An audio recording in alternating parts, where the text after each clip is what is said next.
podcast Cinema Aventura. E aí, pessoal, começando mais um podcast Cinema Aventura. Para você que não conhece nosso canal, nós falamos de filmes de artes marciais, ação, ficção científica, guerra, western. Nós falamos também da biografia de astros e diretores que dão vida aos gêneros mais emocionantes do cinema, quinzenalmente nos agregadores de podcast, como Anchor, Spotify, Google Podcasts. Nós também temos um canal no YouTube com edições especiais aos sábados e um perfil no Instagram. Então eu quero que, por favor, se você gostar do nosso conteúdo, se você estiver curtindo aí o Cinema Aventura, se inscreva, ative as notificações e nos siga lá no Instagram. E também mande sugestões aí embaixo, aí na caixinha aí do Spotify, principalmente. Pode colocar aí suas sugestões. Depois vai ter votação aí. Esse ano vai ter o que o pessoal está pedindo. E para começar esse episódio de hoje, começando entre ossos quebrados e tiroteio, só que dessa vez sem honra e humanidade. Falaremos da saga Os Documentos da Yakuza. São 5 filmes, 3 lançados em 1973 e 2 lançados em 1974, todos com direção do Kinji Fukasaku. E para falar desses filmes, dessa saga, eu sou Marcos Damiani Lobo, executando com a minha Wakizashi, ele, Leandro Tonello. Vamos falar dessa saga aí que faz escorrer sangue pela tela, né, cara? O que não sobra em honra, sobra em violência e sangue, né? E novamente o trio se formando, ele da família Rosa Yamaguchi, Daniel Fontana. É isso aí, muito obrigado por ter me chamado para um programa tão especial, né? Um tema tão bacana quanto esse. E assim, e se eu decepcioná-los no final desse programa, eu deixarei meu mindinho aqui em cima da mesa. Isso que é cara honrado, viu? É, tem que entregar no papel, por favor, dobrado. Não, esse programa aqui a gente já tinha cantado a bola que ia fazer há muito tempo atrás, e aí recentemente o Daniel me chamou pra gente falar do Lady Snowblood, então meio que estão aí no Oriente há algum tempo já, então vamos começar aqui porque tem coisa pra caramba, é uma história complexa, uma história longa, só que tem que dar contextos aí, eu queria puxar o contexto primeiro, né, do gênero Yakuza, e depois dos Yakuzas, né, que nem gosto muito desse termo, né, os caras preferem se chamar de Gokudo, né, o caminho sem volta também. Bem, começando a história do nosso podcast, prometendo que quase tudo, se tudo der certo, a gente promete fazer outros programas de Yakuza. Esse aqui a gente fez um recorte específico de uma saga de filmes que faz um recorte específico do Japão também, um Japão pós-guerra, então isso é bem interessante, né? Então tem vários filmes de Yakuza que eu gostaria de falar muito, o Leandro também, o Daniel também adora, Hideo Gosha, Takeshi Kitano, o próprio Fukasaku fez vários filmes que a gente vai meio que citar algum deles aqui hoje, Takashi Miike, então, enfim. Os anos 70, que merece uma atenção especial para a gente estudar até o porquê que tem tanta violência policial nos anos 70, né? A gente fez o programa do Policiotesco também, que são os brutais filmes italianos. Né? O cinema americano, então, estava no seu melhor. Eu acho que o Leandro e o Daniel vão concordar comigo, né? Filme policial. É isso que eu ia falar, foi a febre do filme policial, né, cara? Foi. Hollywood puxou, né, cara? Assim, você tem a evolução do cowboy pro policial e tal. Os anos 70 pedem uma crueza maior dos seus protagonistas, né? E assim, tava no inconsciente coletivo e cada canto, cada cinematografia abraçou isso de um jeito, né? Até a própria França também com Jean-Pierre Melville, né? Ia citar.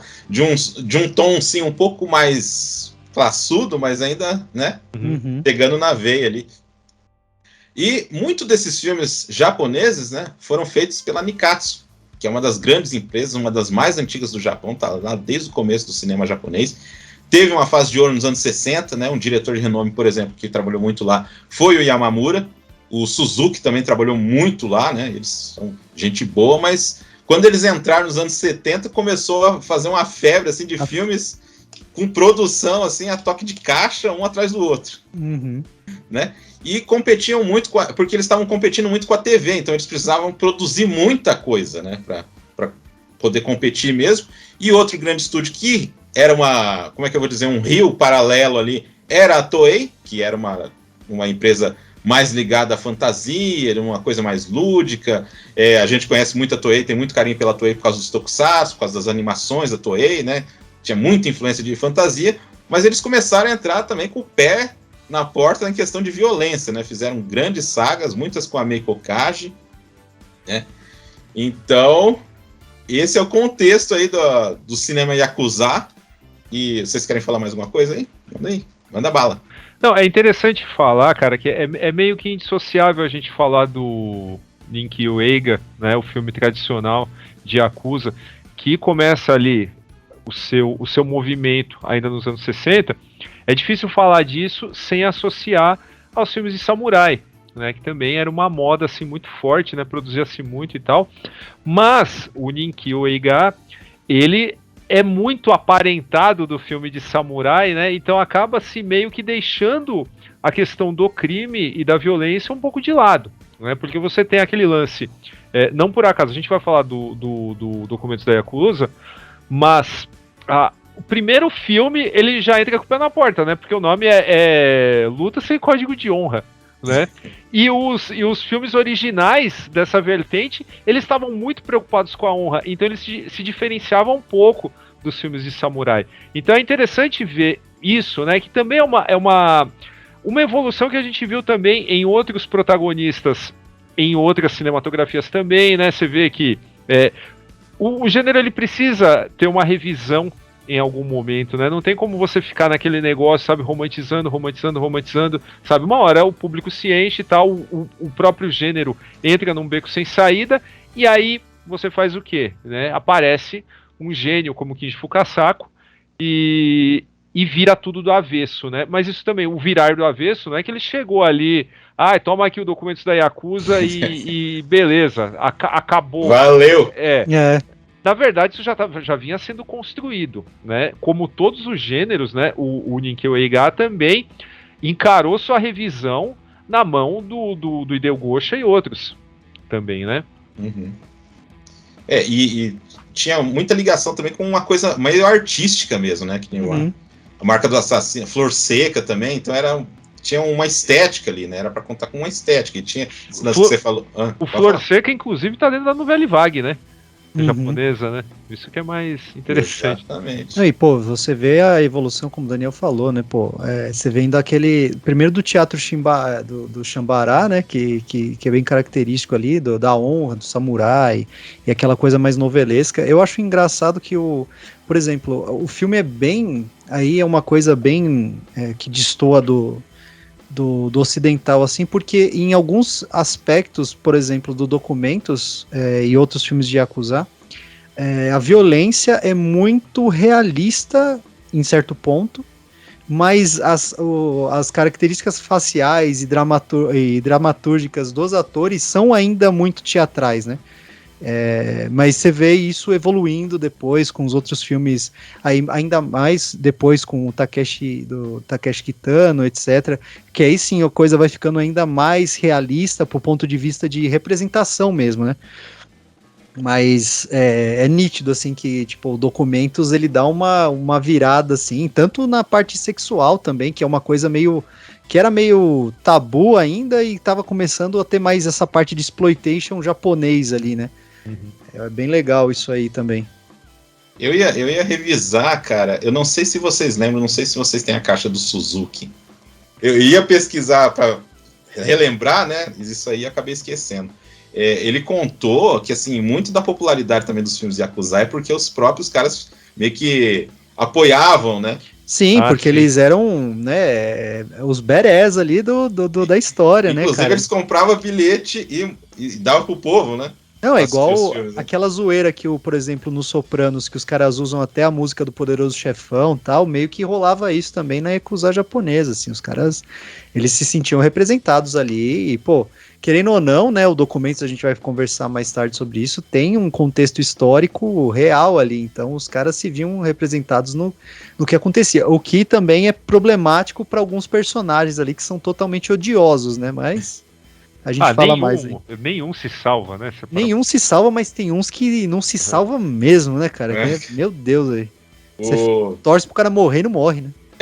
Esse negócio aí, o tanto que a gente tinha comentado, eu comentei a respeito dele lá no Lady Snowblood, vou falar aqui de novo, que tem a ver com o que a gente está comentando, que é assim, a Yakuza tem dá uma certa permissão, né, ao contrário do Poderoso Chefão, que os caras eram contra fazer os filmes. Sim. Eles dão uma certa permissão, tanto que o Hideo Gosha aconselhou o Juzo Itami a falar, cara, não faz esse filme de acusar comédia, senão você vai se dar mal. Uhum. E aí... Não, e outros, os caras estão... É diferente da máfia italiana ou as máfias ocidentais aí. A máfia japonesa, ela estava intrinsecamente ligada, ainda mais... Isso é legal que o filme mostra, intrinsecamente ligada com a política japonesa e empresas. Então os caras, eles são escritórios.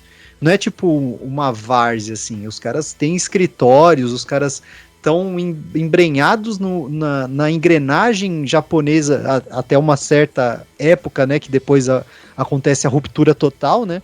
Mas até essa ruptura acontecer, eles estavam totalmente embrenhados na política, né? Não, eles eram parte de uma engrenagem que, tipo assim, acaba com a máfia, a cidade fale, né? Uhum. Várias cidades falem. Jogo, os caras dominavam tudo que era Exato. Entretenimento, meu. Patinco. É mais ou menos o que acontece na vida real com a Camorra em Nápoles, né? Que tá no livro, o Gomorra do Saviano, mostra um sistema que é muito semelhante a isso que aconteceu no Japão, né? Sim. Mas assim, se a gente for entrar nessa seara, a gente tá entrando num terreno perigoso. Exato. Vai ter que falar como é que os Estados Unidos se meteu nisso, como é que é a questão de sindicato, luta contra comunismo, né, da parte do Tio Sam e tudo mais. Então, bola pra frente aí. Bola pra frente. E os documentos da Yakuza? Existem? Tá aí? De onde surgiu isso aí? Daniel, quer falar essa? Bom, na verdade, a gente tá falando de uma história real, né, levada ao cinema em 5 filmes, mas que ninguém sabia se ia ter continuação depois do primeiro filme, né? Foi graças a esse sucesso, né? Eu esqueci o nome do roteirista. Kazuo Kasahara. Kazuo Kasahara. Bom, então, é interessante a gente frisar que nós estamos lidando aqui com uma história de fundo real. A gente não sabe até que ponto os filmes foram fiéis aos acontecimentos, mas vamos lá. O que já é importante deixar claro para quem tá ouvindo ou assistindo a gente aqui. Essa guerra de gangues, ela durou quase 30 anos, né? E assim, de um jeito, em Hiroshima, né? Então vamos falar que esses personagens que desfilam pelo Documentos da Yakuza do Kinji Fukasako aqui, eles são os filhos da bomba, né? Ou os bastardos da bomba de Hiroshima. Porque aquilo virou uma terra de ninguém. E assim, as pessoas que... Ou quem foi pra guerra e voltou sem perspectiva, quem tava ali num gueto ali sem eira nem beira nem nada, o que sobra, né? Primeiro que você já tem uma revolta enorme, né? Uma revolta enorme, e você faz parte de uma geração que pegou aquele momento em que falou, o imperador é Deus, você tem que obedecê-lo, né? Aí você tem que aguentar, tem que ver e aceitar Douglas MacArthur, né, ali ancorado na costa japonesa, falando assim, não, o imperador se curva a mim, né? Não existe isso, agora é democracia, né? E com todas o imperador as só foi descansar, né? Exato. E assim, agora é democracia, mas com todas as aspas possíveis, né? E aí o que acontece? Você tem o caldeirão certo para a criminalidade estourar ali. Você tem uma revolta enorme, você tem pessoas confusas, você tem pessoas com fome, né? E a partir de então, nós acompanhamos, né, o Kasahara, ele pega esses relatos, né, transforma aí primeiro num filme, né, que conforme eu falei, ele já é iconoclasta no seu próprio título, né, luta sem código de honra, e porque é exatamente isso que nós vemos ali, né, depois a gente pode falar mais sobre as questões estéticas, que são tão importantes quanto aqui, mas o público japonês estava diante ali de uma representação do crime, que se não era a mais próxima da realidade, pelo menos estava muito mais próxima do que as que eles estavam acostumados, né? E tinha acabado de rolar, né, cara? Se você for pensar o período em que foi exibido e o último filme, né? Sim. Eu digo a última história, né? Porque assim, a gente não pode esquecer, lógico, é um filme, os 4 filmes, né? A saga são bem teatrais, eles dão 5 filmes. São 5 filmes, desculpa, eu falei quanto? 4. 4. São 5 filmes, são bem teatrais, é tudo muito espalhafatoso, né? Mas a gente não pode esquecer que são sim inspirados em artigos de revistas escritos por Koichi Iboishi, se eu não me engano, escritos e esses relatos, né? Esses artigos foram escritos pelas memórias de um Yakuza de verdade, que lógico, no filme é outro nome, né? Que para os caras, tudo é trocado, né? A gente vai falar mais disso, né? Tudo no filme é trocado, todos os nomes. Gonzo Mino, né? Ele mesmo, o Yakuza que escreveu o diário, né? E ele participou de todo o crescimento da Yakuza como instituição, desde o final da Segunda Guerra até o final do conflito ali, e o crescimento de uma família que até hoje, cara, que no filme tem outro nome, que é Yamaguchi Gumi, tem, pela última estatística, pelo que eu vi na internet, em 2022 ainda tinha 3.200 membros, então assim, é um bagulho que ainda existe, entendeu? Que é uma família que no filme tá com outro nome, mas que só de você estar associado a ela já te dava uma força inacreditável, assim. Então, se em 2022, depois da total ruptura do governo com a Yakuza, os caras ainda têm 3.200, né? Porque lá você tem que se registrar como Yakuza, né? É um bagulho bem esquisito, né? Então, se até hoje tem tanta gente, imagina, na década de 60, 70, até a ruptura, né? Não, mas essas coisas, assim, não somem, né, cara? Esse tipo de agremiação criminosa, ela, tipo, se transforma em outra coisa. Mas você erradicar, conforme a gente já comentou, né? Isso é um negócio que faz parte do DNA da sociedade japonesa, né? Infelizmente. Mas é interessante a gente perceber que, apesar de tudo, né? Apesar da iconoclastia, apesar das pessoas não serem agradáveis, né? Aquelas pessoas que a gente encontra ali, embora a gente entenda porque o filme faz questão. Primeiro que ele já começa, né, mostrando uma imagem do cogumelo atômico. Cara, isso, né? Isso é fantástico. Eu ia falar assim que para você criar uma saga mesmo e se iniciar a partir de uma explosão, eu acho fantástico. Não, e ele sempre finaliza todo o filme com a única edificação que sobreviveu à bomba, né? Não, a mais próxima. Mais próxima. Que até hoje existe, né? Até hoje tá lá. Assim tipo como aquilo era tipo um palácio de reuniões, de festas, né, da cidade, né? Então os caras deixam ali como, né, para não esquecer, né, que aconteceu. Mas é legal também o filme começar também mostrando, né, o tipo de abuso que os soldados americanos perpetravam ali naqueles assentamentos, naqueles povoadinhos, né, que foram criados no meio daquela destruição toda. E assim, nesse contexto, atira a primeira pedra quem não simpatiza com o Shozo, né? Que é o Bunta Sugawara. Sim. Que, assim, tá fantástico, né? Tá fantástico mesmo, de fato. Esse cara. Aí você pensa, né? É inevitável você pensar, se fosse eu, né? Pra onde que eu ia, né? O que eu ia fazer? A partir dessa jornada do personagem do Bunta Sugawara aí, que é o Shozo e tal, que vai começar a apresentar outros, assim, o contexto da cadeia, do cara que faz amizade com o cara, que depois sai. Tem todas essas coisas aqui que o ocidental desavisado, sabe, vai achar super estranho. Sim. Mas faz parte da cultura dos caras, né? Uma vez que você acostuma, você consegue embarcar nisso também. Mas é legal você ver, cara, que embora você tenha personagens assim, igual o Leandro falou, nossa, tem cara que aparece lá que a gente torce pra morrer e nossa, logo muito, e não sei o que lá. Muito. No entanto, aqui já no primeiro a gente tem aí o cara.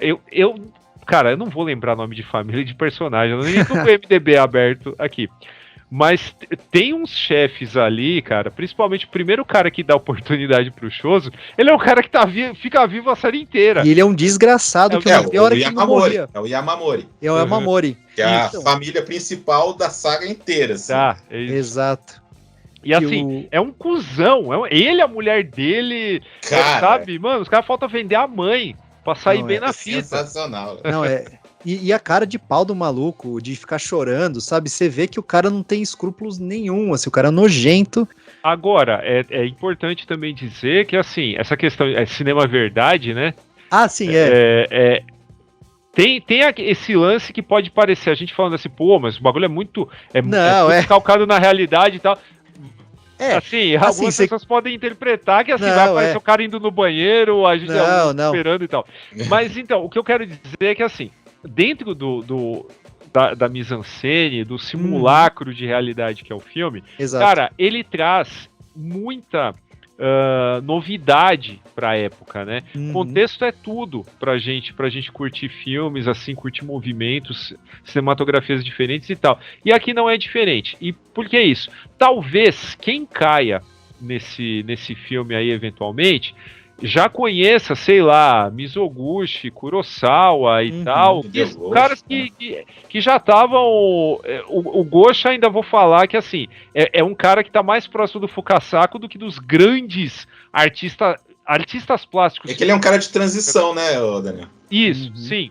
Mas, por exemplo, quando você pega o trabalho, o mais famoso, Kurosawa, você percebe que você está diante de um diretor que é um artista plástico, é um pintor também, porque o cara ele pega aquele espaço dele e trata como se fosse uma pintura, a câmera mal se mexe, quem se mexe são os personagens e tal, o máximo que ele vai fazer é fazer um pequeno ângulo ali de, sei lá, pouquíssimos graus para acompanhar aquele cara. Mas é um tipo de cinema que funciona para o Kurosawa e para aquele tipo de temática que ele trabalha. Aqui, cara, o Fukasaku, ele dá um... Cara, é como se fosse eu sempre comparo esse tipo de cinema de câmera na mão da década de 70 com o que o Paul Greengrass faria depois, né? E aqui, eu tenho certeza que o Greengrass, que é um dos únicos caras que domina essa arte sem deixar o espectador confuso, embaralhado, nem nada, ele estudou o Fukasaku. Porque aqui você tem genuinamente aquilo que eu considero que é tirar o espectador da condição passiva de mero observador. Sim. Você praticamente entra nas coisas. Você tá no meio da treta, amigo. Você tá tatuado, levando tiro junto com os caras ali, cara. E assim, muitas vezes você tem uma câmera subjetiva de alguém que cai, e ele cai numa cadeira, você tem aquele tipo, é como se você estivesse olhando pelo vão que o diretor deixou ali. Cara, isso é pra poucos, de fato. E pra uma narrativa de crime que se permite ser um soco na cara do seu público, é fundamental. O estilo Kurosawa, os Zumis ou Gushi não funcionaria. Não funcionaria nem ferrando. E outra, o Fukasaku vai usar isso também em outros filmes que ele fez. Pô, o Black Lizard é um pouco mais pé no chão, mas, por exemplo, o Battle Royale, que, né, no Ocidente virou febre, né, porque... o que deixa ele famoso aqui no Ocidente. Exatamente. Mas... Porque ele fez parte do Tora Tora também. Sim. Ele foi um dos 3 diretores que fez parte do Tora Tora Tora. Mas ele foi explodir no Ocidente, porra, e logo depois faleceu, né? Com o Battle Royale, que também, cara, é primoroso, assim, cara. Aconselho quem não assistiu. Precisamos fazer um programa sobre Battle Royale.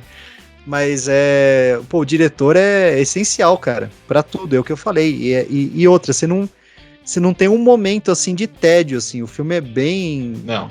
É corrido. É corrido no bom sentido. Sim, porque eu queria falar pro pessoal que, assim, esse primeiro filme, é sobre essa confusão que tá tendo no Japão na época. Então, essas brigas, que eu falei assim pro pessoal não decorar nome de famílias, porque, assim, é uma sucessão de brigas pra tentar fazer um esqueleto de organização criminosa. Exato.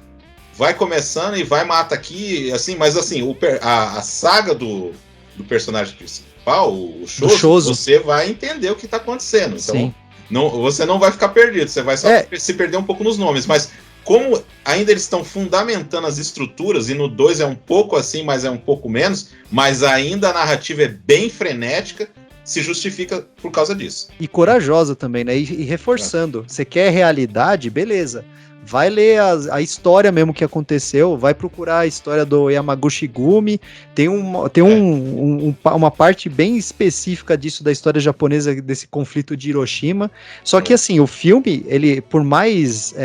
e outra, é o que o Damiani falou, não vai decorar os nomes, porque acho que você tem que mais se focar no Shoso mesmo, e corajoso, como você disse, do primeiro pro segundo, porque o segundo é uma ruptura, cara. O Shoso, ele aparece assim pontualmente, cara. Uhum. E é bem legal, assim, a gente pode falar filme a filme aí, e como você falou, a gente acompanha uma família menor, cara, porque as famílias grandes mesmo, que no caso do filme... Tanto que as traições não são dos membros da própria família, não são de clãs inimigos. Não, aí depois no 2 que vai começar a ter as famílias que vão... Exatamente. Né? Mas ali ainda é entre eles. Que eles umas famíliazinha minúscula querendo se associar a famílias maiores. Então, por exemplo, a Akasai, que eles... aliás, a Akasai não, desculpa, a Akashi, que eles falam tanto lá, vai se associar a Akashi. A Akashi é a Maguchi Gumi, que já era gigante, entendeu? Então essas microcélulas de crime estavam sendo ou englobadas por outras famílias maiores, e nisso entrando em conflitos maiores também, que você vê a progressão disso, né? E os caras querendo crescer não só na família, mas crescer na organização como um todo, né? Lembrando que essas microcélulas também, elas não tinham absolutamente nada de glamour, né? Não, nada. Às vezes o cara tava enfiado num lixão, num ferro velho ali, tocando seu negócio e tal. Tem uma cena engraçada, eu acho que é no 2, que o cara vai levar comida pro chefe. Eu ia cachorro, falar, mano. Já pode entrar no segundo? Eu queria falar justamente disso, porque o segundo... Pode falar, aí depois qualquer coisa a gente...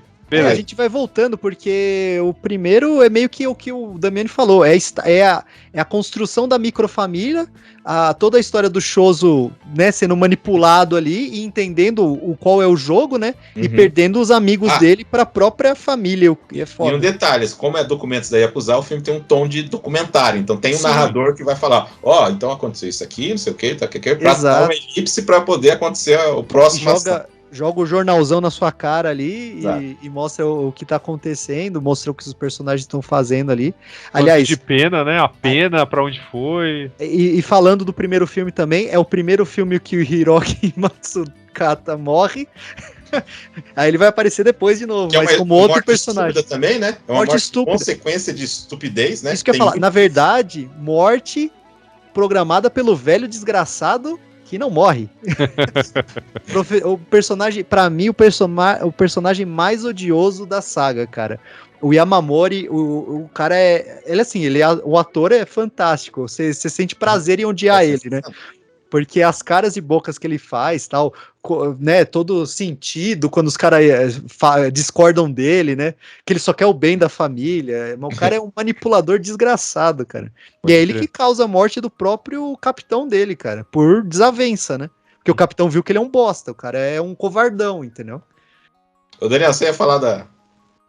Sim, é só uma última emenda antes de falar do segundo filme, é que se as pessoas que estão nos ouvindo aqui, se algumas já foram convencidas a correr atrás disso, vou fazer uma recomendação de, antes de mergulhar nos documentos da Yakuza, assistir o Guerra de Gangues em Okinawa, que é de 2 anos antes, e o Kinji Fukasaku já tá ali burilando sua técnica, que ele ia, explodir aqui. Mas vamos lá, quando a gente chega pro segundo duelo em Hiroshima, né, o Damiani já comentou aí essa questão do cachorro aí, né? E assim, é o exato oposto do que você espera quando você fala, porra, filme de máfia, né? Você já espera os caras glamour, né? De gravatinha, tal, comendo bem, né? Porra, Sopranos, cara. Sopranos é maravilhoso. Sushizinho na mulher pelada, né? O Ocidente adora fazer essas merdas, né? E aí você tem essa tal cena, né, que os subordinados lá do Vou no açougue. Meu, cara... Dá uma dó, mano. O cara tem que levar carne de cachorro pro chefe. Shiba Inui, cara. Sem saber, né, começa a comer, mas ele percebe no meio, né? Então é uma cena engraçada também. Sim. Mas é aquela subversão, né, meu? É o japonês pegando todos esses símbolos aí e despindo completamente Do glamour, honra, cara. do glamour, da honra, tal, de tudo de positivo que poderia vir Sim. de personagens fora da lei, o cara tira. E ainda tem o lance é nesse segundo filme também, né, que você tem o Sonishiba, né, que é sempre uma presença... Nossa, outro desgraçado que... Interessante. Nossa, nesse filme o Sonishiba tá nojento, tá? Um desgraçado. E aqui você vê que a ideia de focar, você tem um cara que é condutor da trama, mas quem move ela de fato são os coadjuvantes, ela fica clara aqui, né? Porque você tem esse personagem do Sonishiba, que obviamente que eu não vou lembrar o nome, e você tem um moleque que... Otomo. É o Otomo, o Sonishiba. Ah, tá. E você tem um moleque que queria ir pra guerra e não conseguiu, né? Porque a guerra acabou, né? Ô Daniel, eu fiquei sabendo que, assim, quando eles estavam terminando um, eles começaram a rodar o 2. Uhum. E aí eles fizeram a mesma coisa que a gente comentou lá no Cidade de Deus, que é fazer uma pesquisa antes de começar o filme, e aí eles começaram a colocar no roteiro coisas que eles descobriram. Ah, tá. Uma dessas histórias foi do Mitsuji Yamagami, que aí no filme virou Yamanaka, que é o personagem principal desse filme aí, né? Então, Uhum. aí, é o menino se mata, né? Exatamente. Era tipo, eles ouviram falar desse cara, que era tipo uma lenda lá dentro, Uhum. e aí eles resolveram colocar no filme. Por isso que, assim, aí o Shoso vira meio que o coadjuvante do filme. Então isso é muito interessante, é uma subversão muito legal. E outra, o Kitayoshi também, que é o ator que faz o Yamanaka, ele volta também no último filme. Mas o ator é ótimo também. E cara, é legal isso, porque, pô, você está seguindo a história, você passa o primeiro filme inteiro seguindo a história do Shoso. E termina daquela forma explosiva, né? Não, e que frase no final, né? Vocês lembram da frase? Ainda restam algumas balas. Ele sai atirando no funeral do cara, né? Atira em todos os adereços lá do funeral do cara e né, o Yamamori com aquela cara de lixo dele, né? Porque o Yamamori vem querer repreender ele, por isso que ele fala ainda sobraram algumas balas, porque ele ali naquela hora, se o Yamamori acho que falasse um pouquinho mais grosso ali, acho que ele metia bala nele ali também, o cara não tava se importando com muita coisa não. Que, obviamente, isso nunca ia acontecer na vida real, né? Mas de qualquer forma, é um final lazarento, mas é um final um tanto glorioso pro Shoso do ponto de vista, porra, esse cara é fodão, esse cara não se vendeu. Catártico, né? O cara... catártico. Em relação ao segundo, cara, que você tem o cara... O moleque se matou pra não ser pego. Só isso. E virou... Nossa, vejam, o cara... honrado. Espírito samurai, não sei o que lá, cara. Caramba. E assim, o contraste, né, entre ele e o Otomo, porque... Um é traumatizado porque queria ir pra guerra, ficou louco porque queria ir pra guerra e não tinha mais guerra, né? Sim. O outro se aproveita do contexto proporcionado pela guerra pra fazer acontecer, deitar e rolar, né? E todo mundo se ferra no final, né? Exato. E tem tem a Meiko Kaji, meu. Meiko Kaji, exatamente. Que assim, é curioso, eu tava prestando atenção, a gente, repetindo, a gente fez Lady No Blood, ela tá lá. Sim. E a atuação dela aqui, cara, é completamente diferente de lá, cara. Então você vê que a mina mandava bem. Mandava bem, E é uma coisa difícil você falar de um filme e acusar desse período, principalmente uma interpretação feminina, e no papel com muito destaque, assim. Eu gostei bastante dela, cara. Exatamente, porque o cara é totalmente manipulado pelo chefe da família Muraoka lá por causa dela, entendeu? E ela, uma mulher forte, né, que não se dobrava, né, não queria casar, mas naquela situação ali não tinha muito o que fazer, né? E sendo jogada para um lado e para o outro para manipular os outros. O que eu vou dar um resumão assim do foco do filme. O foco do filme é o Soji, né? Lutando por vingança, porque ele foi levou um bullying lá do Otomo quando ele saiu da cadeia da qual ele conheceu o Shoso, né? Aí é um meio flashback do primeiro filme, na época que o Shoso estava preso, né? Que eles se conheceram, né? Sim. Dá meio que volta no tempo isso aí. O relacionamento dele com a sobrinha do Muroaka, né? Que é a Meiko Kaji, o personagem da Meiko Kaji, que não quer casar e depois, mais pra frente, ela vai ser prometida pra um outro cara. Por isso que eles não querem o relacionamento dos dois. E a continuidade das tramóias lá do Imamori lá, querendo voltar. E nisso, um paralelo com o Shoso. Aí tem uma elipse, né? O Shoso tá de volta, cara. E eu achei incrível que o negócio do cara é sucatas, cara. Sucata. Imagina o dinheiro que o cara ganhou nisso aí, meu. Só na sucata ali. E fica bravo, né, quando os caras vendem a sucata sem a permissão dele, né? E outra, cara, é legal isso, porque vão construindo...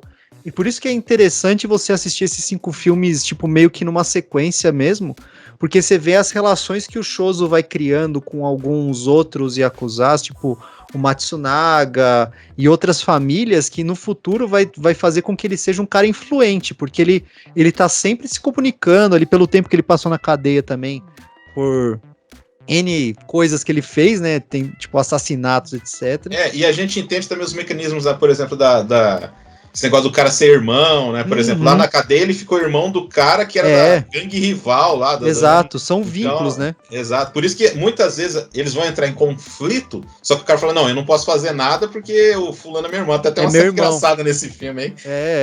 Eles pegam enchem um caminhão de gente pra matar os caras lá, não sei. Aí vai chegando lá, o cara fala, eu não posso fazer nada porque o cara é meu irmão. Eu não sei o que é. Aí o cara, mas ninguém vai. Aí o Shows fala assim, não, você vai lá, e vai lá ganhar dos caras. Qualquer coisa, se você morrer, a gente faz um funeral de herói pra você. Exato. Que, aliás, é outro personagem odioso, cara. O Makihara, cara, que demora pra morrer também. Que é o cara das costeletas gigantes. O Makihara, a cara dele é muito emblemática, assim. Você não vai esquecer do cara nunca, assim. Mas é um personagem feito pelo Kui Tanaka. Personagem desgraçado também e manipulador manipulador e covardão igual, né, o líder da família lá, que é o Yamamori, né? A cena da invasão do Muroka lá, cara. Isso que eu ia falar, essa cena é doida também. É tudo que o Daniel falou naquele começo lá do primeiro filme, lá em questão de câmera, de movimento, aquele lance, até eu acho que nos extras fala que o cara queria que todo mundo tivesse quase que no primeiro plano, quase que todos os personagens, tudo num plano. Todo mundo junto ali. Né, é muito interessante, muito brutal. E claustrofóbico, né, cara? Você se sente ali no meio da treta mesmo. E só que assim, né, aí falando do realismo, entre aspas, né, que, pô, realmente, os caras demoram pra caramba pra morrer, né? Leva 300 tiros, beleza. Mas o jeito que os caras atiram, né, mano? Tipo, nossa, é qualquer coisa, né? Os caras jogam arma, você joga as balas, assim, tá ligado? Eles acham que é uma espada, né? Ou atira assim, ou os caras chegam muito perto pra atirar, como se fosse uma faca. Nessa parte eu achei meio assim, né? Mas vocês não lembram do segundo filme do Street Fighter com o Sonny Chiba, que ele esfaqueia um cara com a arma? Com a arma, então. Maravilhoso. Mas é o mesmo esquema, cara. Pode tipo, ser, né? O Sonny Chiba tá aí também. Você não vai esperar, tipo, uns tiroteio a lá John Wick, tá ligado? O negócio. Gente, nessa época. É outra época. Exato, não tinha coreografia de ação. Não tinha. Né, apurada, não, é uma coisa que os chineses que vão aperfeiçoar isso num nível depois que vai ser copiado também depois pelos japoneses e tal, mas... Você tem que imaginar que aqui é o caos mesmo. Assim. É o caos, então, mas é isso que quer representar. É o cara covarde, que nem o Otomo, ele dá uma de gostosão e não sei o que, tá, mas na hora da treta lá, o cara... Na hora do vamos ver... Isso aí eu acho interessante, cara. Total, ele desglamoriza totalmente. É Yakuza chorando, é Yakuza mijando nas calças antes de matar alguém, passando mal depois de matar. O cara mesmo, acho que é no terceiro filme, no funeral do cara que ele acabou de mandar matar, vomita no funeral e os caras falam, puta merda, esse cara é um desgraçado. Aí outra, você vê a repercussão de atos que os caras não fizeram. Então, por exemplo, é tanto filme junto que eu não lembro de qual filme é esse, do cara que vomita. Porque... É no 3. É no terceiro, é no começo do terceiro. Porque o assassinato desse cara e o fato do irmão dele, jurado, não fazer nada... Que desenrola todo o negócio. Ele perde totalmente o glamour, tipo, totalmente o status que ele tinha dentro. Podia. Da família? Ele podia até virar o dono da família quando o Muroka tava falecendo no hospital lá. É verdade, no terceiro filme, porque a gente tem. A gente entende que é o Muroka no segundo filme, e no terceiro a gente vê a possível ascensão desse covardão aí que não faz nada e tomando uma rasteira. Que, aliás, ele fica jogando a culpa no Shozo por causa disso, né? E não é, né, cara? O cara só tava querendo culpar alguém. E essas alianças, cara, é muito legal isso, tipo... é meu irmão jurado. Ou senão o cara se odeia, não, agora vocês vão ser irmão, tá ligado? Então, o jeito deles mediarem treta era meio que isso, entendeu? Não, e é interessante você pegar e ver o nome, né, desse capítulo, né, que é Guerra por Procuração, né? Exato, e ele explica o que é guerra por procuração, né, no começo do filme e tal, de como, né, as superpotências ficavam A gente esqueceu de falar o nome do 2, né? Falei duelo em desculpa, Hiroshima, gente. falei. Você falou? Duelo em Hiroshima. Tá falado. Tá falado. Duelo em Hiroshima, o segundo, e agora a gente vai pelo Guerra por Procuração. Ó, assim, se fosse pra destacar um episódio, pra mim seria o 2. Pra mim também. O 2 é. O 2 é o que mais me pegou, assim. E é engraçado, e porque... aquele final, cara, do cara... Pô, não, é triste. É triste pra caramba. Né? Essa aparente confusão, tipo, você achar que a história vai pra cá acompanhar um cara, mas é outro cara que aparece e tal. Você vê nos extras, né, do box da Versátil, né? Sim. Pra quem não sabe, acho que a gente nem falou, né? Opa! Cinema Sim, e todo mundo tem. Volume 2. Tem a série completa com extras que são maravilhosos. Inclusive com o próprio Fukasaku falando, né, sobre esse processo criativo e tal. Que, aliás, a gente pulou, né, cara? A gente não falou que, assim, o Fukasaku também é um filho da guerra, né? De um jeito ou de outro, né? É um cara que, assim, vou fazer essa interrupção só pra gente... Opa! Não, com certeza. Eu acho, cara, que esse contexto da guerra e a história da vida do Fukasaku, que não podia ir para a guerra porque era novo demais, mas podia trabalhar numa fábrica de armamentos. Arrastou muita gente que ele conhecia, cadáveres, né, de gente que ele conhecia, porque a fábrica onde ele trabalhava, né, a fábrica de armamentos, ficava na costa. E tinha ali, dava para ver da janela um destroyer norte-americano, sabe, que vira e mexe e jogava bomba ali. Então, ele era um cara que viu muita merda, né, na vida e tal. E exatamente por isso ele fala, a violência é um traço de você viver aqui no planeta Terra, e até o próprio filho dele corrobora depois, né? Não seria possível eu deixar de abordar isso numa carreira como cineasta, já que eu passei por isso. Então eu vou falar de violência.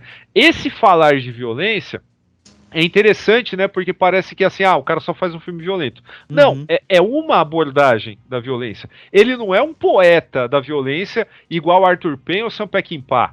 Ele é um cara que traz a violência de uma forma muito mais crua, né? E aí, falando dessa... Pronto, era isso que tinha que ser colocado aqui. Mas agora, voltando sobre esse processo, né, de colocar... sempre tem muitos personagens, né, no mesmo plano, e tal, um tá em primeiro plano, outro em segundo plano, tal. Essas coisas começam a se como é que se diz? A se embaralhar dentro de um próprio plano, né? Isso, segundo ele, é uma forma dele representar visualmente ao longo do filme que qualquer cara ali pode, sei lá, virar as costas e sair andando e a história, tipo, seguir a partir dele, né? Então você não tem, de fato, nós falamos que o Shozo é um protagonista? Porque o nome do Bunta Sugawara é o que vem primeiro, né?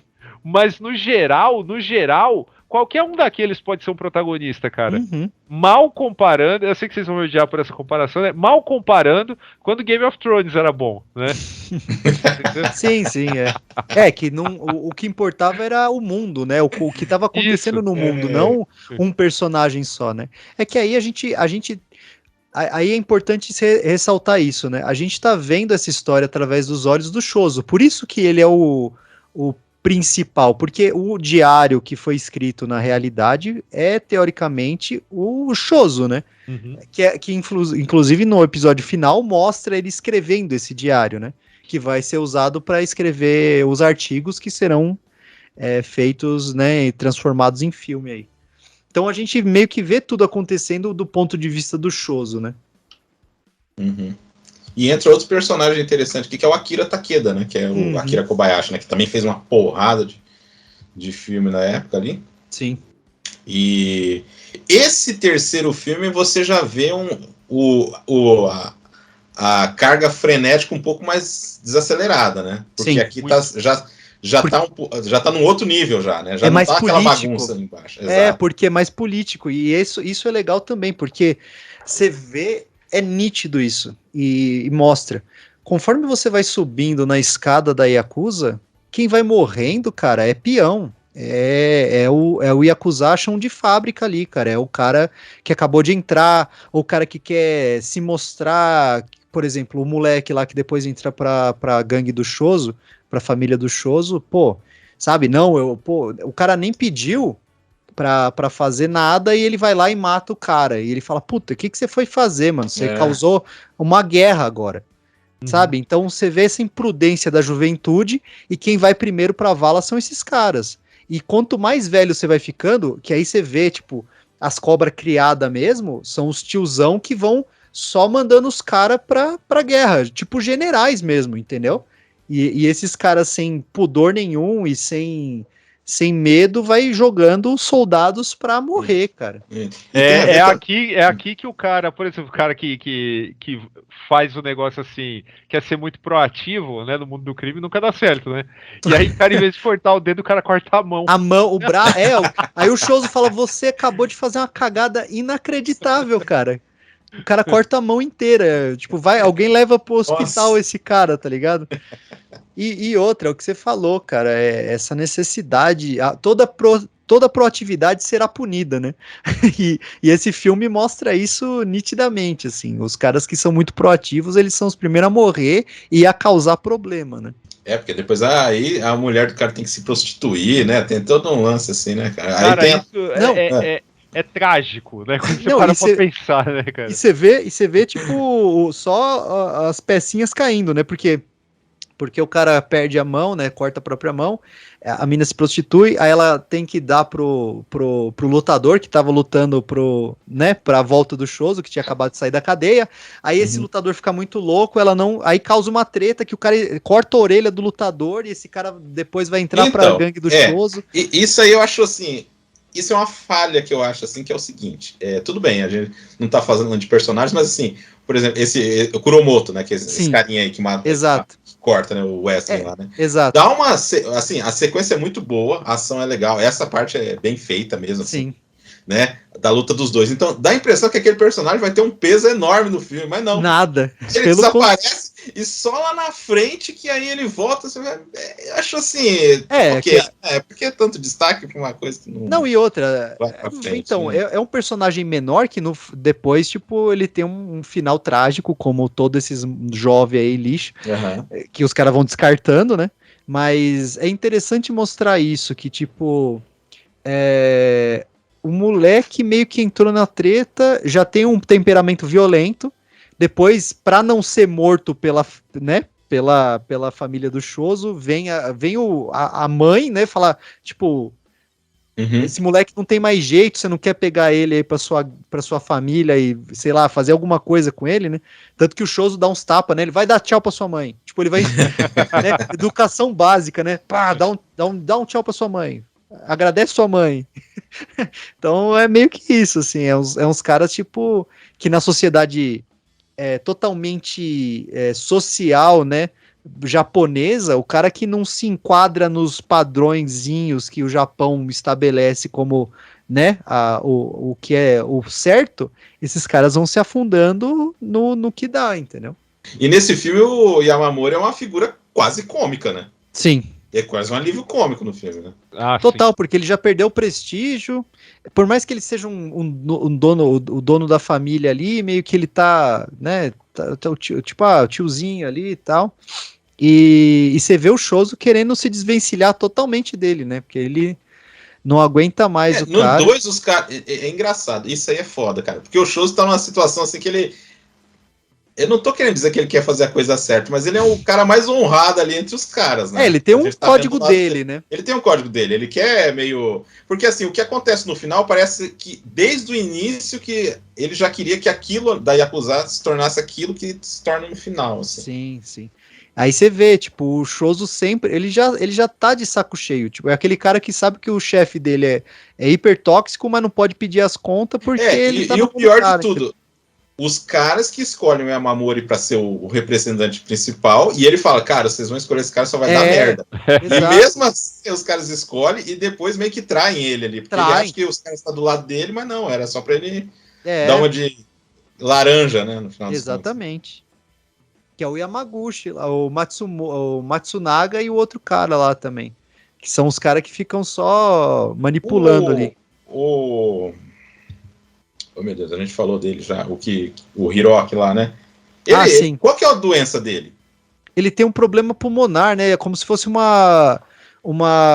Eles falam que ele tem um tipo pulmão fraco. É tipo uma tuberculose que o cara tem ali. Tipo que ele é o braço direito, né? Do Choso, né? No Exatamente. restante dos filmes aí, né?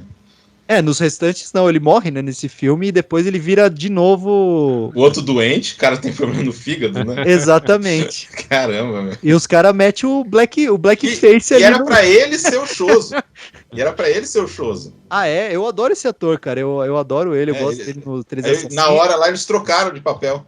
Fez vários filmes de samurai, ótimo ator, mas é engraçado, até uma coisa que eu falei, né? Eu falei pra minha esposa, acho que tava faltando ator no Japão nessa época aí, cara, porque... Aí depois... vezes... Aí depois o japonês reclama que o ocidental fala que o japonês é tudo igual, né? Mano, então não dá nem pra falar disso, porque os caras meteram esse louco, tipo, meteram um bronzeado, porque assim, no primeiro filme ele usa o óculos azul lá, óculos escuros e tal. Uma coisa que eu ia perguntar pra você, já que você puxou o primeiro filme, vocês acham que tem cara dos anos 50 ou tem cara dos anos 70? Não, tem cara de anos 70, mano. Não tem muita. Os caras não tinham. Os anos 40 tem cara de anos 40. Tem. Mas quando muda pros anos 50 já é anos 70. Os caras não tiveram budget pra fazer essa mudança temporal aí. Os carros também, né? E, assim, já pulando pro 4, emendando aí com o 4, Sim. que assim, a gente falou que o ritmo meio que deu uma acalmada, porque o Japão já não é mais o mesmo, né? O Japão já tá se estruturando, já tá aquela coisa. Tanto que teve a Olimpíada, eles até citam lá, a Olimpíada lá. Uhum. E o 4, que é o Estratégias Policiais, você vê aí sim o Japão se manifestando por aquela guerra toda, porque o filme também começa assim, aquela morte pra lá, bomba pra cá. Aliás, é no 4, né, que tem aqueles caras que começam a fazer tipo uma guerrilha, né? Isso, no 4, começa a jogar bomba. Eles mesmo, joga bomba de fumaça, os caras se cagam todo. É no quarto. Fumaça só. Mas, tipo, isso é foda porque até aquele momento, assim, você vê que a matança tava só entre Yakuza, assim, não tinha muito envolvimento popular, tipo, né? Então, aquela coisa, né? O policial fazendo vista grossa. É um tema que nesse filme não se toca tanto, vão ter outros filmes de Yakuza que vão tocar mais nesse assunto, que é a corrupção policial também. Então aqui nesses filmes... Aqui a polícia também tá engatinhando, então tem o problema é que a sociedade já tá exigindo dos caras. Exato, então. mas você vê que em momento algum os caras falam que a polícia tá sendo paga pros caras, tipo, você vê que a polícia só tá fazendo vista grossa porque não é problema deles e, tipo, eles não querem morrer também, dane-se.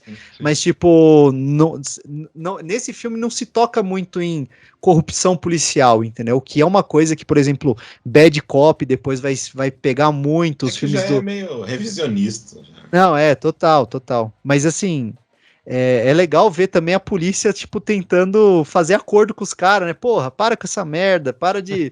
né? Que tá dando ruim. Tem. Uhum. E os caras tentando, né? Pô, não, mas... Outro Yakuza falou que você é envolvido com outra treta e os caras ficam tentando se jogar, tipo, ninguém tem prova de nada, né? Uhum. Os caras ficam só, tipo, jogando verde pra colher maduro, né?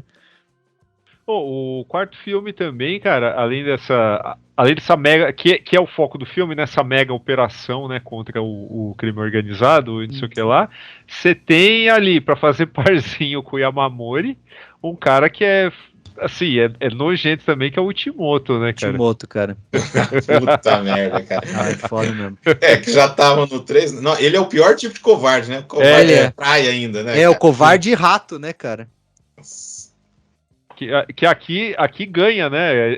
Tem esse jogo de empurra-empurra, né? O cara que é expulso o Choso que é expulso de um lado, tem que se juntar com esse cara, mas já tinha uma treta com esse cara. Então, e é isso que é legal, né? Que você falou do Otimoto, e é o cara que não matou o cara que matou o irmão jurado dele. Sim, e depois culpa o Choso por não ter virado chefe, tá ligado? Exato. Então, é um covardão que... Não, e outra, cara, aí entra a parte dramatúrgica, né? Porque o bicho toda hora tá assim, né? E chorando, meio... e os caras, tipo, caçoando dele, né? O Yamamori mesmo fala, mano, você tem que vir me prestar. Por que você não veio beber comigo que eu virei chefe? Porque o Yamamori toma o lugar dele, né? Uhum. Tal, eu tava em outros compromissos, né? Aí começa a chorar na frente do cara, né? Porque não subiu. Aí não sei quem que fala assim, não, ele vai começar a chorar na tua frente, é o jeito dele manipular. É o jeito. Exatamente. Aí depois joga a frustração dele no Choso, né? Aí você vê isso no quarto. E por isso que é da. Mano, assistam esses filmes em sequência, cara. Porque, tipo, aí você vê que o Choso. Ele é obrigado a fazer essa irmandade com o Choso, a contragosto, né? Uhum. Porque aí envolve as duas famílias que eu falei no começo lá, que são as representações da Yamaguchi Gumi e a Kai, que são até... A Kai eu não sei se é tão grande até hoje, mas a Yamaguchi Gumi até hoje tem bastante membros, isso. Mas a Honda Kai e a Yamaguchi Gumi, que no filme é a Akashi e Shinwa, né? Que são sempre as famílias que os caras falam. Não, pô, mas eles estão se associando a Akai. Ah, não, mas a outra família está se associando a Shinwa. Putz, então a gente tem que tomar cuidado, porque esses dois grandões estavam em guerra. E dentro dessa guerra grande tinham as microfamílias, e dentro dessas microfamílias tinha os caras que eram irmão para meio que mediar a treta. Então, aí volta pro, né, guerra por procuração, porque esses caras que se matavam. Sim. Então assim, tipo, e o quarto filme que aí, assim, a polícia falando chega dessa merda e pegando os ratos pra entregar o resto, né? Lembrando que, mais uma vez, a gente deixando claro que, assim, já passou muito tempo, né? O quinto filme, ele já vai estar nos anos 60, né? Quase nos anos 70 já, né? Que é quase quando os filmes... Por isso que eu falei, é muito perto de quando os filmes foram lançados, assim, tava muito recente a memória dos caras, né?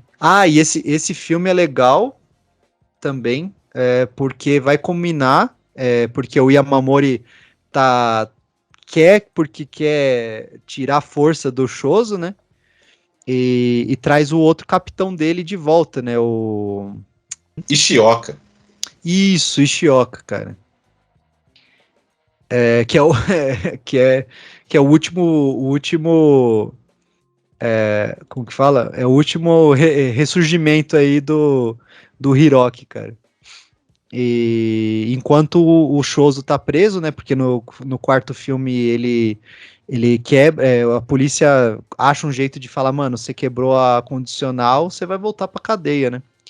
E é engraçado a relação de irmandade dos caras, porque o cara que é o capitão do Yamamori, que meio que tá tretado com ele, tentando matar ele, depois visita ele na cadeia e fala, pô, eu tô pegando, sei lá, o Yamamori tá pegando 1 ano, eu tô pegando, sei lá, 2 anos, e aí o Choso fala, pô, eu vou pegar 7, tá ligado? Então até no... Por isso que o Daniel falou que passa um tempão, porque, porra, os caras ficam presos 7 anos. E quem meio que assume é o Ishioka, junto com a molecadinha lá que começa a fazer a guerra mesmo, né? Ele fica incentivando os moleques, na verdade, né? Quinto filme? Episódio final já? Agora vai vir uma coisa interessante, porque aí no episódio final o Otomo volta, só que não é o Sonishiba. Aí chamaram outro cara que é um símbolo do cinema Yakuza, Joe Shishido. Que inclusive, assim, quem não viu, veja, Um Coach é Meu Passaporte. Porra. Né? O tiroteio mais insano da história do cinema, que foi até referenciado em Cowboy Bebop. Exato. Né? Então não percam. E o Joe Chichida, ele tem uma característica assim, que é bem marcante, né? Exato. Um ator, né? Que é aquelas bochechas do Kiko, né, cara? Que ele que colocou, né? É cirurgia plástica. Né? Pois cara. É foda. Eu não consigo entender isso, cara. Mas tudo bem.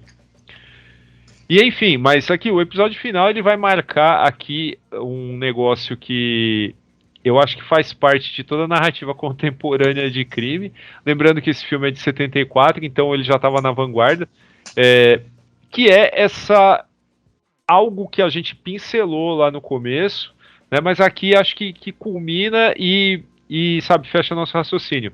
Cara, não tem como você, quando sua organização criminosa cresce muito, não tem como ela deixar de entrar, ou melhor, não tem como ela deixar de ter ramificações políticas, né? E é exatamente o que esse grupo se torna, né? E aí que a gente tem aí bacana a gente, sabe, ter simpatia por um criminoso, né? O cara é um criminoso, é um desgraçado, claro que é. Se ele morasse do lado da sua casa, você não ia querer dar nem bom dia pra ele. Mas aqui dentro do filme, cara, essa inadequação do outsider, né? Que é o Choso, né? Que fecha ali o raciocínio, né? Pra terminar o filme e tal, ali na situação desgraçada que ele terminou, né? É um negócio amargo, mas você não deixa de falar, caralho, mano, que é corajoso, né? É claro que o filme não podia fugir dos fatos, né? Ele tinha liberdade até certo ponto, mas não deixa de ser corajoso, né? Você chegar e falar dessas coisas assim, pelo menos naquela época, né, cara? Hoje eu acho que é bem mais tranquilo e tal. Sim. Quem viu The Wire da HBO, cara, sabe bem, né? Essa questão, né? Quando você seguir o produto dos caras, né, seja droga, seja lá o que for, você chega no criminoso, né? Você chega num chefe de quadrilha e tal. Mas quando você segue o dinheiro, cara, você vai achar coisas assim do arco da velha. E aqui a gente vê meio que o nascimento desse raciocínio dentro da sociedade japonesa, né? Total. Tanto que a treta começa porque o Akira quer fazer a coligação que ele fala, né? Coligação Tezei. Exatamente. Ele quer nomear um cara que ele escolheu, que ele sabe que vai ser um cara meio manipulável. E o Otomo é escolhido por um outro cara, só que ele não é escolhido por todos, porque ele representa a velha guarda da Yakuza. Então isso aí é interessante. Eles querem se desassociar totalmente. Ah, não, a gente não é aquilo lá, não. A gente não. Que nem eu brinquei lá hoje num grupo lá. A gente não faz reunião, a gente faz meeting, né? É a mesma coisa com outro nome, né? Exatamente. Só que agora com reverberações totalmente políticas, né? Por isso que o cara quer se desassociar ali, né? Mas não tem como, né? E a colisão que eles fazem você vê que não dura muito, né? Os caras veem que formar, tanto que até hoje isso é real, a maior parte das coligações políticas de extrema direita do Japão ainda tem ligação direta com as famílias de Yakuza restantes ali no Japão. Então, assim, é meio que até hoje os caras fazem isso, né? Inclusive... Pode falar. Não, termina. Não, que eu ia falar do mais um infame aí, né, que é o Yukio Mishima, né, que é ame ou odeio, né, mas o cara teve uma baita importância pro Japão dessa época, principalmente, né, e ele fez bastante filme de Yakuza e tinha também essas noções de honra e voltar pro antigo Japão que, né, mas entra no contexto. Exato. Porque assim, o cara viu só desgraça naquele momento. Exato. Então, pro cara querer retomar aquilo ali, parece um discurso meio parecido, cara. Mas se olhar com cuidado, assim, não é bem... Não é a mesma coisa. É um outro contexto. Não dá pro cara pensar, esse cara seria hoje uma coisa que a gente... Não, nem é isso que eu quero dizer. É mais no contexto de, tipo, o cara...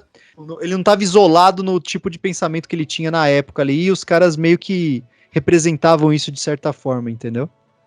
Não, o que eu ia complementar a fala do Leandro é que você falou sobre essa questão dos grupos de direita, sabe, e essa relação com o Yakuza. Esse é um problema pro gringo que vai pesquisar também, porque algumas palavras elas tipo fazem referência tanto ao membro de gangue quanto a um conservador. Ele ficou até confuso, né? Os caras até, quando vai fazer pesquisa, fica até confuso com isso aí. Não, o cara tem que falar japonês fluentemente, senão ele se perde. Né? E ainda assim ele vai ter que depender de dicionário, vai ter que depender de alguém um consultor, sei lá, é um negócio muito louco. Mas essa história tem a ver com aquilo que a gente falou no começo, né? Essa interferência dos Estados Unidos pra sei lá. É um ressentimento, né? É um ressentimento. Total. Não, mas digo assim, até depois que os caras desocuparam o Japão, os Estados Unidos continuam dando dinheiro para a Yakuza, tipo, para barrar, tipo, movimentos de esquerda, né? Essa questão, os sindicatos sofreram pra caralho na mão dos caras por causa disso. Então, o que acontece? É uma filosofia neoliberal que os caras estavam querendo impor através de financiar um grupo criminoso. né? E é engraçado isso, porque, pô, o dono da coligação lá, que inclusive é preso, né?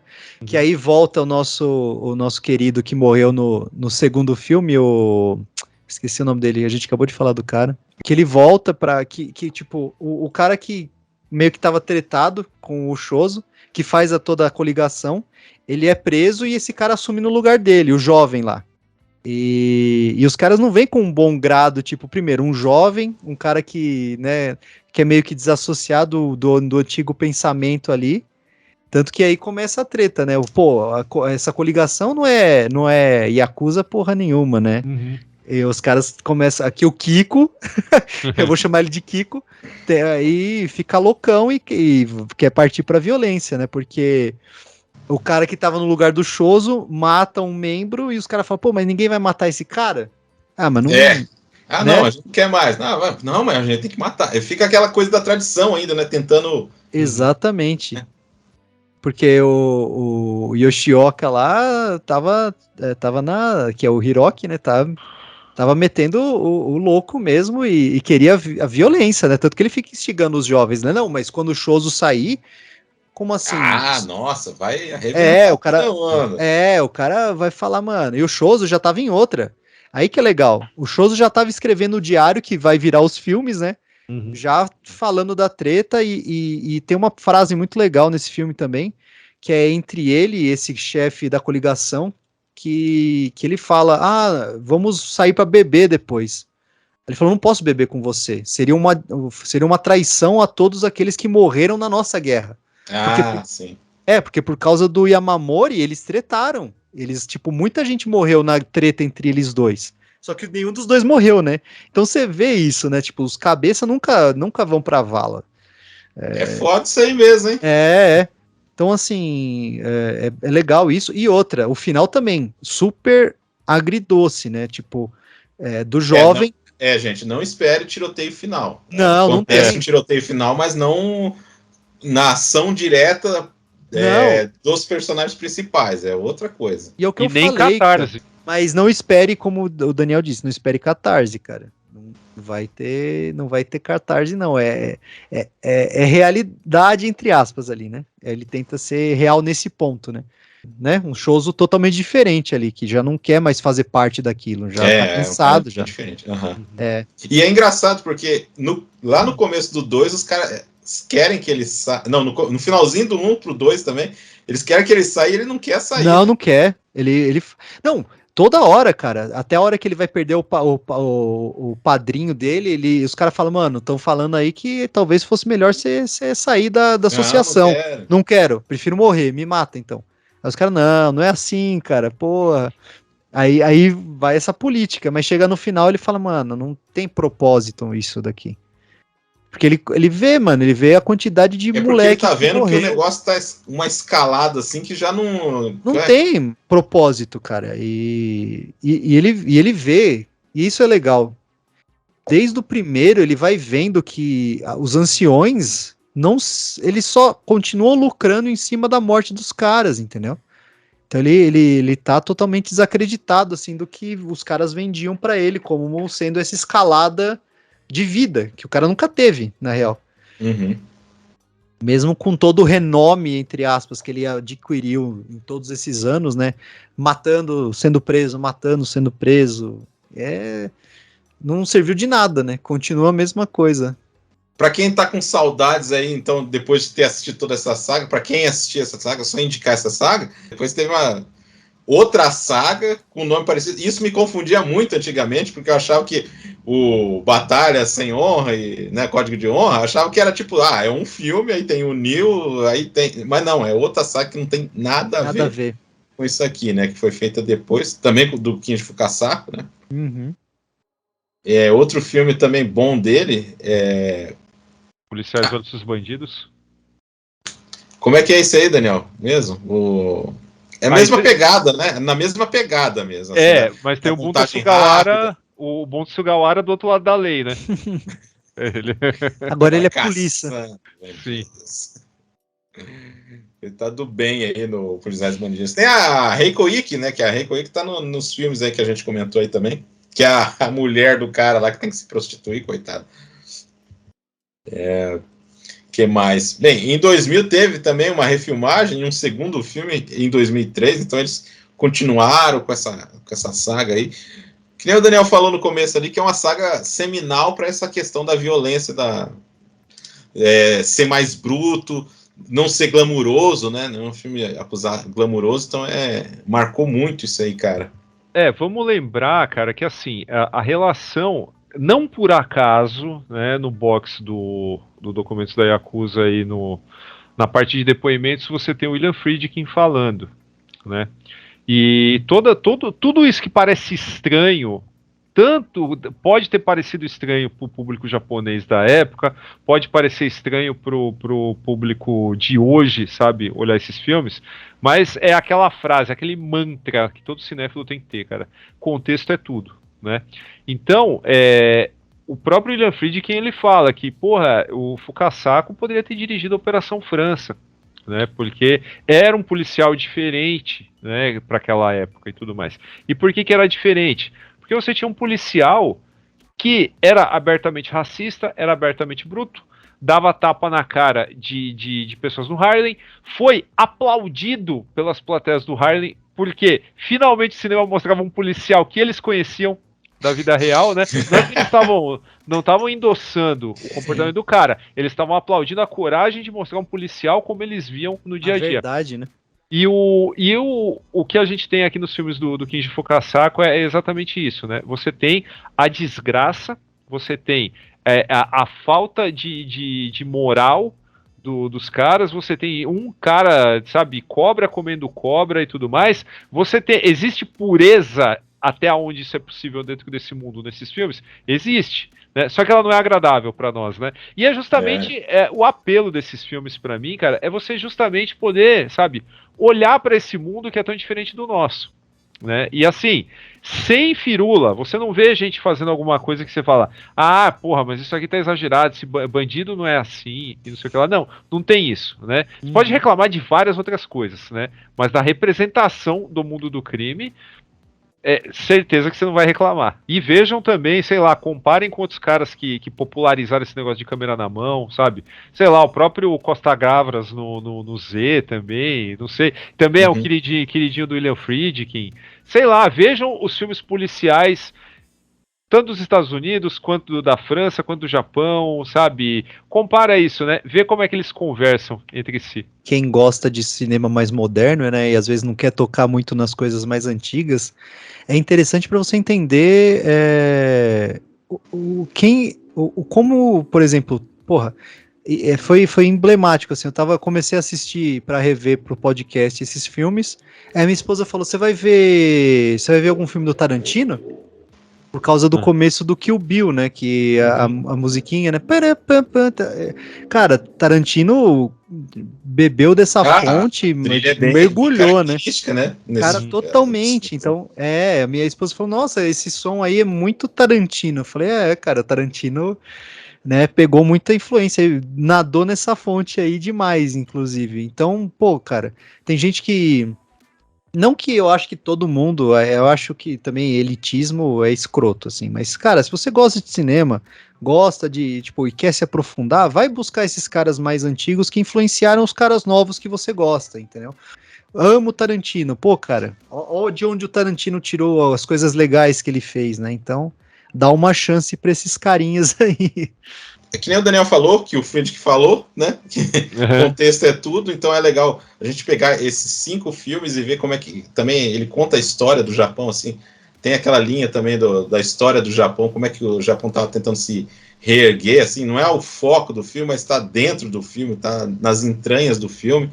É muito legal você ver, tipo, uma criminalidade que é marginal, assim, marginalidade mesmo do esgoto, assim, tentar tornar uma coisa maior, assim, é toda uma construção de história, assim, realmente uma saga, assim, impressionante. Demorei muito para assistir, tinha assistido primeiro há algum tempo, mas, assim, aí para pegar mesmo ali, essa caixa já fazia tempo que estava comigo, estava esperando a oportunidade de fazer, a gente começou do ano, tava, então vamos fazer, e aí finalmente a gente fez esse programa. Para você que não acompanhou, a gente também não deu tantos spoilers, assim, aquele spoiler, mas é muito... é muita experiência, assim, para acumular para assistir esse filme aí. Olha, é que nem o Daniel, acho que falou assim, tenta ver uma coisinha antes para polir ali, para você chegar aqui. Qual que você tinha indicado, Daniel? O Guerra de Gangues em Okinawa. Exatamente. Aliás, faltou uma explicação, né, que a gente falou do Ninkyo Eiga, né, como filme de Yakuza tradicional, mas aqui eu não sei se é o primeiro, né, mas aqui é a questão do Jitsoroku Eiga, que é o filme de Yakuza baseado em fatos, né? Uhum. Esse é o primeiro? Já tinha rolado algum? Alguém sabe Não dizer? sei, hein, cara. Cara, eu não sei porque, por exemplo, tem o Afraid to Die lá, que eu esqueci o nome em japonês, que é com o Mishima, inclusive, que já é esse nessa... anos 60. Anos 60. anos 60, então assim, já tem essa pegada já, entendeu? Mas era baseado em algo que aconteceu? Era Tá. também. Então, assim, não sei se ele também foi o primeiro, então Olha o me Mishima foge essa informação aí, cara. Mas se não foi um dos primeiros, tava ali, cara, tava ali junto. Tá. E influenciou muita gente, né? Mishima dando medo nos caras, né? Não, isso que eu ia falar. Mishima merece um programa à parte, mas, cara, o rosto dele era muito, né, emblemático, assim, o cara conseguia impor respeito com seu como você falou, ele tinha cara de japonês ruim, né? Ruim, tinha cara de ruim mesmo. Então, meus amigos, então é isso, vamos acabando essa saga aí com alguma honra, talvez, a gente teve hombridade aqui para fazer esse podcast, então fica aí a dica aí, vocês tentarem entrar nessa experiência, que nem o Leandro falou, são filmes curtos, rápidos ali, dolores às vezes, porque realmente é muito triste o que acontece, e valeu, gente, daqui a 15 dias, Daniel, valeu, novamente. Valeu, Damiani, valeu, Leandro. Prazer estar aqui novamente, falar desse recorte interessantíssimo do cinema japonês e até a próxima. Leandro, valeu, meu amigo. Eu acho que você vai estar no próximo episódio, hein? Eu acho que sim, mas eu queria agradecer aí de novo, cara, porque eu tô enchendo o saco do Damiani pra gente fazer sobre cinema Yakuza há um tempo já. Vamos fazer mais, né? Tem muito filme bom aí, principalmente se a gente começar a pincelar aí a carreira do Takeshi Kitano, né? E só agradeço aí, Daniel e Damiani, pela ótima conversa. Desculpa se eu falei demais, mas divertido demais esse programa. Eu acho que eu informei errado. O Leandro vai estar no próximo ainda, porque o nosso próximo episódio vai ser um especial aí. Que não é uma biografia, é um especial aí que vai ter o nosso Carvalho austríaco aí, totalmente fora da curva. Totalmente. Daqui a 15 dias. Valeu, gente. Um abraço. Valeu.